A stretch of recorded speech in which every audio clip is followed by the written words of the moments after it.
እንኳን ሊያበረታታት ቴንኪው እንኳን ካፉ አይወጣም። ሁሉም ሰው የተለያዩ የፍቅር መገለጫዎች እንዳሉት ይታወቃል። አንዳንዱ ስጦታ በመስጠት፣ አንዳንዱ አብሮ ጊዜ በማሳለፍ፣ አንዳንዱ ደግሞ በማገልገል ሁላቸውን ፍቅር ይገልጻሉ። በጣም የሚገርመው ግን የተለያየ የፍቅር መገለጫ ያላቸው ሰዎች ትዳር ሲመሰርቱ እሷ በንግግሮቿ እሱን በማበረታታትና በማሞጋገዝ ፍቅሯን ትገልጽለታል።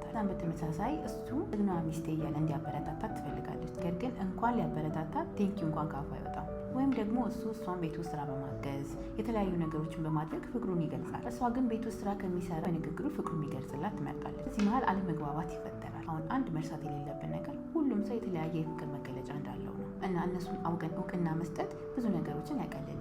አዎ በፈለግነው መልኩ አለመሆኑ ለጊዜ ደስ ላይለን ይችላል። ወደፊትም በመግባባት ነገሮች እየተቀየሩ ሊመጡ ይችላሉ። ነገር ግን ባይቀየሩም እንኳን ትዳር አጋራችንን የፍቅር መገለጫዎች አውቀን አፕሪሺየት ብናደርጋቸው የተሻለ ኮሚኒኬሽን ይኖረናል።